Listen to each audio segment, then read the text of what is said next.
तो आज पढ़ना है लेंसों द्वारा जो है कि प्रतिबिंबों का बनना, ठीक है ना, इसमें नहीं देखना है, इधर देखना है, ठीक। तो आगे सटा दे सजी की सीमा में तो देखिए लेंसों द्वारा प्रतिबिंबों का बनना, अभी हम लोग पढ़े थे दर्पण में कि दर्पणों द्वारा प्रतिबिंब कैसे बनता है। तो उसमें कई प्रकार की स्थितियां थी ना, जैसे कि कोई अनंत पर था, कोई वक्रता केंद्र पर था, कोई वक्रता केंद्र और अनंत के बीच में रखा गया था, ठीक है ना। तो उसी प्रकार से क्या होता है, लेंस में भी क्या होते हैं, वक्रता केंद्र होते हैं, ठीक है, फोकस होते हैं और वक्रता त्रिज्या होती है। तो वैसे ही उनकी भी 6 स्थितियां या 7 स्थितियां बनेंगी जिसमें कि उसका प्रतिबिंब बनता है। तो सबसे पहली स्थिति आती है उत्तल लेंस के लिए, ठीक है ना। उत्तल के लिए जो है कि प्रतिबिंबों का बनना, जो कि कल का आपको हेडिंग करवा दिया गया है, उत्तल लेंसों द्वारा प्रतिबिंब का बनना। और उसमें नंबर 1 हेडिंग करवाया गया होगा कि जब कोई वस्तु कहां पर रखा जाए, अनंत पर रखा जाए, अनंत। तो जब कोई वस्तु अनंत पर रखा जाता है तो उसका स्थिति, आकार और प्रकृति ये कैसा होता है, इसको भी कल बताए थे चित्र के माध्यम से, एक बार और समझ लीजिए। तो जैसे मान लिया जाए कि ये एक उत्तल दर्पण, उत्तल लेंस है, ठीक। और जब उत्तल लेंस पर क्या होता है, कोई प्रकाश आपतित किया जाता है। आपतित करने का मतलब क्या समझ रहे हैं आप लोग, आता है उस पर जब प्रकाश को भेजा जाता है। देखिए एक प्रकाश ऐसे आया, एक प्रकाश इस प्रकार से आया, एक प्रकाश इधर से और एक प्रकाश इधर से, ऐसे। तो जब ये मुख्य अक्ष के समांतर जब प्रकाश क्या होते हैं, आते हैं, इस लेंस पर पड़ते हैं, तो यहाँ पर पड़ने के पश्चात क्या होता है कि ये जो है प्रकाश अपवर्तित होते हैं। अपवर्तित होने का मतलब कि यहाँ पर ये जब लेंस के अंदर आते हैं तो लेंस के अंदर का माध्यम चेंज हो जाता है। कौन सा माध्यम हो जाता है, सघन माध्यम हो जाता है, ठीक है ना। अब सघन माध्यम हो जाता है तो यहाँ से ये चेंज होकर क्या होता है, ये इस तरीके से मुड़ कर आता है यहाँ पे।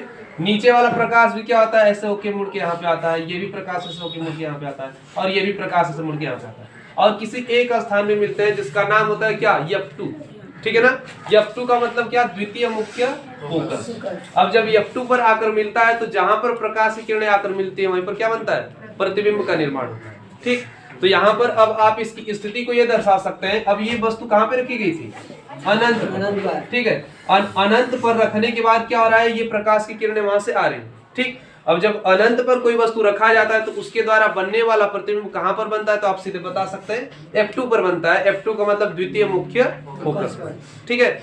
और F2 पर बनने के साथ साथ कैसा होता है, तो वस्तु से हमेशा छोटा बनता है। क्यों, क्योंकि यहाँ पर आप देख रहे हैं यहाँ से प्रकाश फैला फैला दिख रहा है ना, और यहाँ पे जाते ही क्या हो जा रहा है, एक जगह पे जुट जा रहा है, मिल जा रहा है। तो यहाँ पर इसका मतलब कि जो प्रतिबिंब होगा वो वस्तु से क्या होगा, छोटा होगा। आ रहा है समझ में, चलिए। अब ये छोटा बन गया तो छोटा में क्या उसका आकार बता रहा है, ठीक है। और कैसा होता है प्रकृति में, तो प्रकृति आप ये बता सकते हैं वास्तविक और उल्टा होता है, ठीक है ना।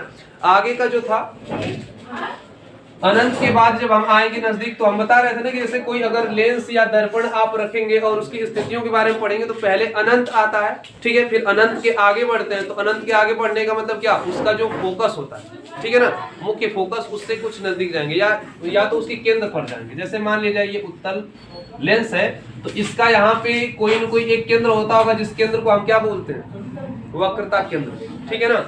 और इसके वक्रता केंद्र और ध्रुव के मध्य क्या होता है, फोकस होता है। तो इधर हम लेफ्ट वाले साइड में जब फोकस को देखेंगे तो हम बोलेंगे F1, और राइट वाले साइड में देखेंगे तो क्या बोलेंगे, F2। दोनों ही एक दूसरे के बराबर दूरियों पर स्थित है लेंस से, ठीक है ना। अब देखिए क्या होता है, F1 जितनी दूरी यहाँ से F1 की उतनी ही दूरी इधर से आएंगे तो उसका नाम, एक बिंदु का नाम हो जाएगा F2, सॉरी F1 2F1 हो जाएगा, ठीक है ना। मतलब कि एक F1A, एक F1A, 2 F1 जुड़ेंगे तो कितना F1, 2F1। तो ये क्या है, F1 यानी प्रथम मुख्य फोकस की दोगुनी दूरी, ठीक। तो दूसरी वाली स्थिति में हमने क्या कर लिखा है, दूसरी स्थिति क्या थी, हाँ, जब कोई वस्तु 2F1 पर स्थित हो तो उसका प्रतिबिंब कहां पर बनेगा। तो देखिए, तो इसके लिए भी हमने बताया था जब कोई वस्तु 2F1 पर स्थित हो तो कुछ इस प्रकार से चित्र को बनवाया गया था ना। ये था उत्तल लेंस, ठीक। और उत्तल लेंस से ये कोई वस्तु को रखा जाता है 2F1 पर, ठीक। अब जब यहाँ पर रखते हैं तो यहाँ से प्रकाश चलता है, और ये प्रकाश चलता है तो कुछ इस प्रकार से मान लीजिए वस्तु को यहाँ पर ऐसे करके रखा गया। इसको हम क्या कर सकते हैं, एक नाम दे सकते हैं, A या B या O डैश नाम दे सकते हैं। O फॉर ऑब्जेक्ट, ऑब्जेक्ट माने यहाँ पे वस्तु कर देंगे, ठीक है ना। तो यहाँ पे क्या करना है कि यहाँ से एक प्रकाश सीधा चलता है, ठीक, और एक प्रकाश ऐसे करके तिरछा चलता है, ठीक। और ये तिरछा ही सीधा निकल भी जाता है, क्योंकि आपको बताया गया कि जब किसी लेंस या दर्पण से क्या होता है, कोई प्रकाश अगर तिरछा जाता है तो तिरछा निकल भी जाता है। इसलिए निकल जाता है क्योंकि वहां पर क्या होता है, उनके पृष्ठ समतल की भांति व्यवहार करते हैं। क्योंकि यहाँ पर क्या है, ये तिरछा जाने का मतलब कि ये इसके किस स्थान पे है, इसके ध्रुव वाले पर है, ठीक है ना। और ध्रुव पर हमेशा क्या होता है, उसके जो पृष्ठ होते हैं वो समतल की भांति व्यवहार करते हैं, ठीक। तो जब समतल की भांति व्यवहार करेगा तो ये सीधा प्रकाश ऐसे जा रहा है तो ऐसे निकल भी जाएगा।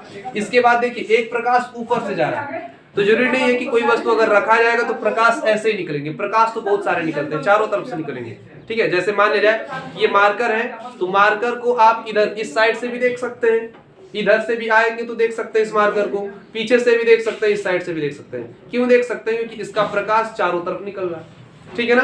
तो उसी प्रकार से क्या है कि यहाँ पर रखे गए वस्तु का भी प्रकाश तो चारों तरफ से निकलता है, लेकिन आप देख किसी एक ही ओर से सकते हैं, ठीक है ना। जैसे अगर ये यहाँ पर अगर हम ऐसे कहें मार्कर है, तो आप मार्कर को देखेंगे तो बस आगे के हिस्से से देख सकते हैं ना, अब पीछे के हिस्से पे क्या लिखा है उसको आप नहीं देख सकते, ठीक। तो हर एक स्थिति में संभव स्थिति एक ही होती है कि आप एक ही तरफ से देख सकते हैं। तो यहाँ पर भी वैसे ही आपको दर्शाया जा रहा है कि एक प्रकाश क्या हो रहा है, एक तरफ से प्रकाश निकल रहा है, और वो प्रकाश किस प्रकार से जाते हैं, तो एक प्रकाश सीधा जाता है और एक प्रकाश तिरछा। और जब तिरछा जाता है तो हम आपको बता चुके हैं कि यहाँ पर क्या होता है, समतल की भांति व्यवहार करने के साथ ये सीधे निकल जाते हैं, ये कहीं भी अपवर्तित होकर मुड़ते नहीं, ठीक। और ये जो सीधा प्रकाश जाएगा तो ये यहाँ पर अपवर्तित होने के कारण क्या हो जाएगा, मुड़ जाएगा। और जैसे ही मुड़ता है तो यहाँ पर कुछ इस तरीके से जाता है, ठीक है ना। और ये प्रकाश ऐसे करके जाता है, और जब ये जाते हैं तो एक स्थान पर कहीं मिलते हैं, ठीक। और जिस स्थान पर मिलते हैं वो कौन सा स्थान होता है, तो हम ये इसका नाम दे देते हैं 2F2, और यहाँ पर कहीं स्थित होता है क्या, F2, ठीक है ना। मतलब राइट साइड में हमने क्या बोला, फोकस, कौन सा फोकस, तो द्वितीय फोकस होता है, और यहाँ पर क्या होता है, प्रथम मुखी फोकस होता है। तो इधर की बात करें तो ये मान लिया प्रथम मुखी फोकस F1 यहाँ पे होगा, और वस्तु को उसके 2F1 पर रखेंगे, यानी प्रथम मुखी फोकस के 2 गुनी दूरी पर, ठीक। तो जब 2 गुनी दूरी पर रखेंगे तो उधर भी जाएगा तो क्या होगा, 2 गुनी दूरी पर ही बनेगा, लेकिन द्वितीय मुख्य फोकस पर बनेगा, ठीक। तो यहाँ पर F2 ये है और F2 का 2 गुना दूरी ये है। तो इसका स्थिति अगर पूछा जाए कि कहाँ पे बनेगा, जब कोई वस्तु को 2F1 पर रखेंगे तो वहां पर आप लिख सकते हैं कि तब वो वस्तु का स्थिति कहाँ पे होगा, प्रतिबिंब कहाँ पे बनेगा, तो 2F2 पर बनेगा। 2F1 पर रखने के पश्चात कैसा होगा, वस्तु से छोटा होगा कि समान होगा, ठीक है ना। वस्तु के समान होता है और वास्तविक और उल्टा होता है। क्योंकि देखिए यहाँ उल्टा क्यों, क्योंकि वस्तु को ऊपर देख रहे हैं, यहाँ पर प्रतिबिंब जो बन रहा है ये नीचे बन रहा है। तो अब ये वस्तु को आप ये कह सकते हैं कि इधर जो प्रतिबिंब बना है, ये इमेज बना है, ये इमेज उल्टा हो क्योंकि ये नीचे साइड में बना है और ये वस्तु को ऊपर साइड में रखा गया है, ठीक। तो इनकी 3 चीजें होती है। अगर जैसे इसको परिभाषित करना होगा तो आपको रटना उठना नहीं है, किताब से जो हम आपको लिखवा रहे हैं उसको रटना नहीं, आपको सिंपल सा बस 3 चीज याद रख लेना है, जो आपको हेडिंग वाइज करके लिखवाते हैं ना, ऐसे करके स्थिति और प्रकृति होता है, प्रकृति और आकार होता है, ठीक है। आप इसमें से जरूरी नहीं है कि सीरियल लाइन से किसी को लिखें, आप आकार को पहले में लिख सकते हैं, ठीक है ना। अगर ये 3 चीज आपको याद है तो आप अपने से उसको बना के लिख सकते हैं। कैसे बना के लिखेंगे हम अभी बता रहे हैं। जैसे स्थिति इसका क्या 2F2 पर बन रहा है तो 2F2 याद कर लीजिए, ठीक है। प्रकृति कैसा है तो आप ये बता सकते हैं वास्तविक और उल्टा, तो आप यहाँ पे लिख सकते हैं वास्तविक और उल्टा। और यहाँ पे आकार कैसा होता है तो आकार वस्तु के ही आकार का होगा, ठीक है ना, समान आकार का होगा, तो यहाँ पे हम लिख सकते हैं समान आकार। तो अब आप इससे ये परिभाषित करेंगे इस प्रकार से कि जब किसी वस्तु को, ठीक है ना, जब किसी वस्तु को आप उत्तल लेंस के जो है कि प्रथम मुख्य फोकस के 2 गुनी दूरी पर रखते हैं तो उसके द्वारा बनने वाला प्रतिबिंब 2F2 पर बनता है, जो कि वस्तु के ही आकार का होता है तथा वास्तविक और उल्टा होता है। यही चीजें आप एक लाइन में उसमें लिख देंगे और एक चित्र बना देंगे, आपका हो जाएगा कंप्लीट एक स्थिति, ठीक है। और ऐसे उत्तल दर्पण के लिए या तो 6 स्थिति या तो 5 स्थिति बन सकते हैं, और अवतल के लिए लगभग 2 स्थितियां बनती हैं, ठीक है। जैसे कि दर्पण में पढ़े थे वैसे सेम इसमें बनेगा, ठीक। तो चलिए आगे आपका है, हेडिंग कर लीजिएगा।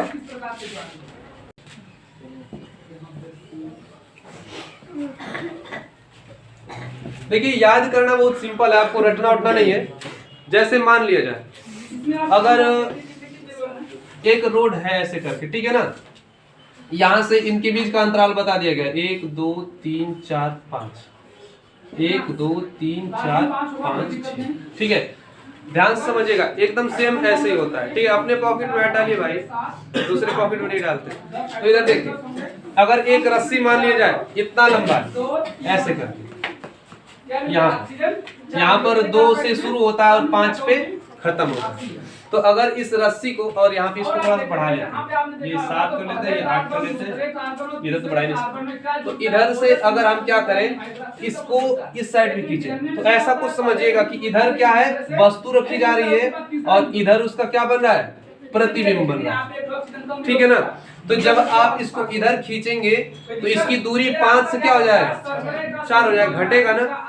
और अगर इसको आगे ढकेला जाएगा इस वस्तु को, तो प्रतिबिंब का जो दूरी होगा वो क्या पड़ेगा, बढ़ जाएगा ना, बढ़ने लगेगा ना। मतलब कि ये अगर 2 से 3 पर इसको स्थित कर दे तो ये 5 से 6 पर चला जाएगा, अब 3 से 4 कर दे तो 6 से 7 पर चला जाएगा, ऐसे ही बढ़ता जाएगा। मतलब जितना आगे इसको ढकेलेंगे उतना ही प्रतिबिंब आगे बढ़ेगा, और जितना पीछे इसको लाएंगे उतना ही पीछे प्रतिबिंब भी आएगा।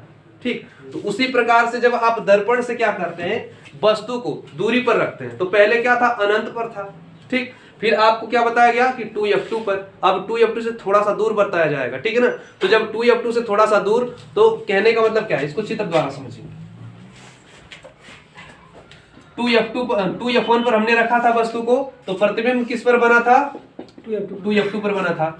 अगर यहाँ पे मान लीजिए, देखिए ये क्या है, f2 और यहाँ पर f1, हमने वस्तु को यहाँ पर रख दिया, प्रतिबिंब यहाँ पर बना।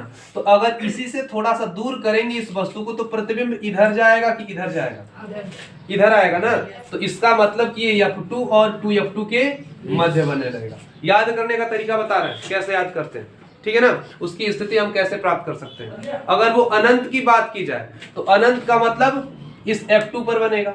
ठीक है, इधर अब इस 2f2 के बाद जो भी चीजें रहेंगी वो क्या होगा, अनंत होगा ना, अनंत उसको आप बोलेंगे। और जब वस्तु को अनंत पर स्थित करेंगे तो वो प्रतिबिंब कहाँ पे बनता है, f2 पर। अब थोड़ा सा नजदीक लाएंगे तो वो क्या होगा, ये 2f2 से दूर होगा।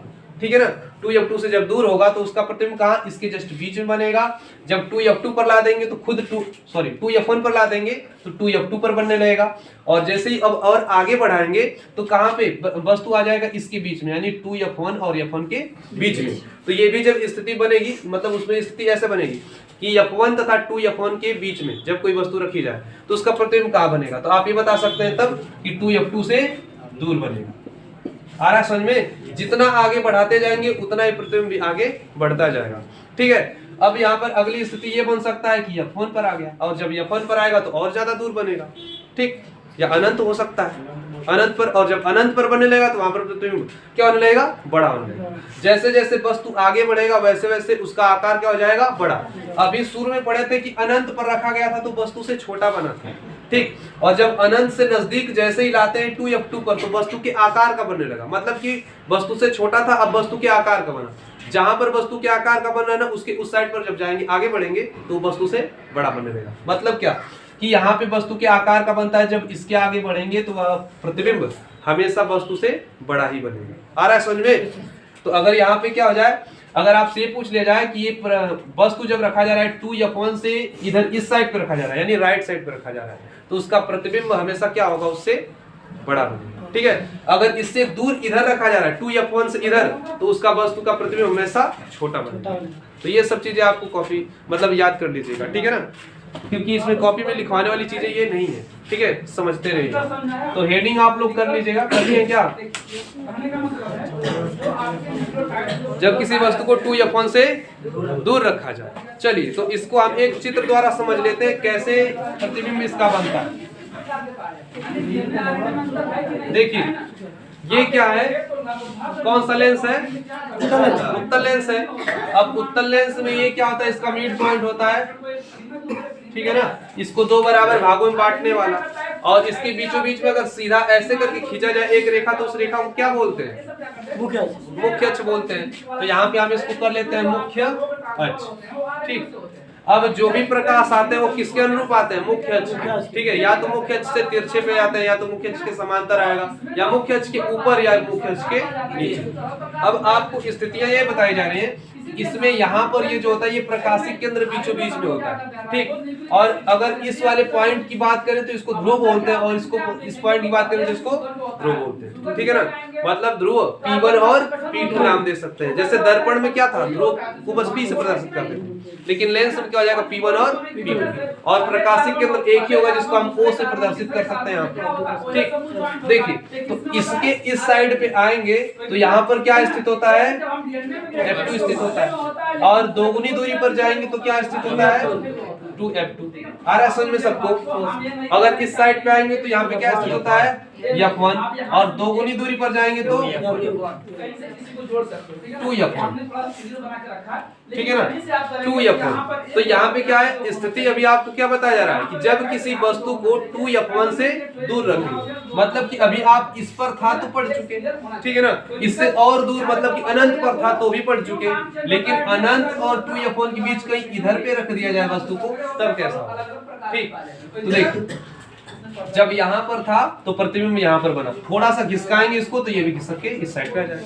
आ रहा है समझ में। तो यहाँ पर देखिए यहाँ पर हमने एक वस्तु को रख दिया तो ये आपका बन जाएगा कुछ इस तरीके से चित्र।